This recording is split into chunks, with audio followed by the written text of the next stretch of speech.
আসসালামু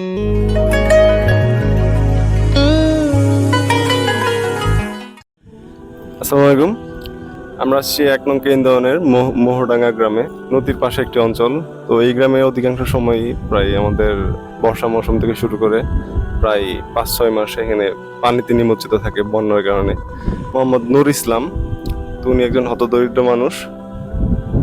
উনি প্রায় এই বর্ষা মৌসুম প্লাস এই বন্যার মৌসুমে ম্যাক্সিমাম টাইমই আরেকজনের নৌকা ভাড়া করে উনি ওনার জীবিকা নির্বাহ করে। এখানে ভাড়ার ম্যাক্সিমাম টাকাটাই প্রায় ওনার নৌকার মালিককে দিয়ে দেওয়া লাগে। তো আমরা চাইতেছিলাম মার্সি ফাউন্ডেশনের পক্ষ থেকে যদি ওনাকে একটি নৌকার ব্যবস্থা করে দেওয়া যায়, তাহলে আমরা মনে করি উনি এর থেকে ভালো কিছু আয়ের ব্যবস্থা করতে পারবে, ওনার পরিবার একটু সচ্ছল হতে পারবে। আমি একটু ওনার কাছ থেকে জানতে চাই আপনার বর্তমান আর্থিক অবস্থা কি, আপনি কিভাবে চলছেন? আমি মনে করেন সন্ধ্যার সময় ঠিক আছে একটা গাই কামলা দিই, বর্ষার মানুষের নাও ভাড়া দিয়ে তাগরে প্রত্যেক টাকা দিয়ে আর প্রত্যেক টাকা দেয় বাজার করছে কোনো মতে চলে। এখন আপনাকে যদি একটা নৌকা দেওয়া হয়, তাহলে এটি থেকে আপনার পরিকল্পনা কি? এটা যদি আপনারা দেন তাহলে মনে হয় যে টাকাটা আমি মানুষের ভাড়া দিই, ওই টাকাটা থাকলে আমি একটু ভালোভাবে চলতে পারবো।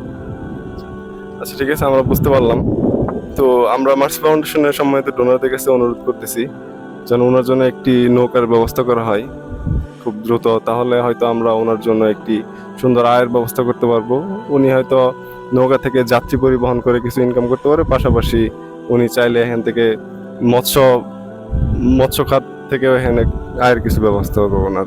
তো ধন্যবাদ সকলকে। আমি চাইতেছি যেন ওনার দিকে একটু সুদৃষ্টি দেওয়া হয়। ধন্যবাদ।